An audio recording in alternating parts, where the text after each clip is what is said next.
नमस्कार।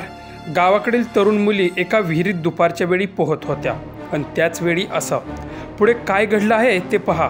पण त्याआधी मित्रांनो, तुम्ही आपल्या चॅनलवरती नवीन असाल तर आपला RJ मराठी न्यूज चॅनल जरूर सबस्क्राइब करून घ्या।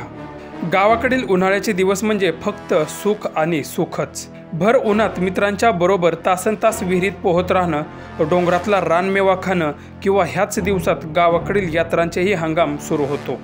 पण ह्या सर्व गोष्टी अलीकडे काळाच्या ओघात दुर्मिळ होत चालल्या आहेत। हेच दिवस सध्या आपण फक्त आठवणीत आणून जगत आहोत, जसं की गेले ते दिवस राहिल्या त्या आठवणी। कारण पोट भरायला प्रत्येकालाच आपली माणसं, आपलं घर, आपली माती हे सगळं सोडून शहरात यावंच लागतं आणि मन मारून प्रत्येक दिवस ढकलावाच लागतो। हे सर्व होत असताना मात्र एक सोशल मीडियावर गावाकडील मुलींचा व्हिडिओ तुफान व्हायरल होतोय। त्यामध्ये तुम्ही पाहू शकता की एका विहिरीत मुली पोहण्याचा आनंद घेताना दिसत आहेत।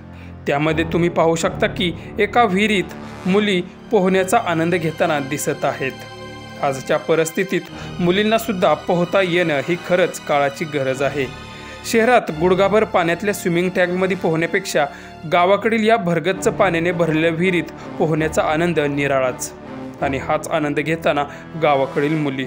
हा व्हिडिओ शेतकरी ब्रँड या इंस्टाग्राम अकाउंटवरून शेअर केला असून हा आनंद फक्त गावाकडेच मिळू शकतो अशी कमेंट एका युजर्सने केली आहे।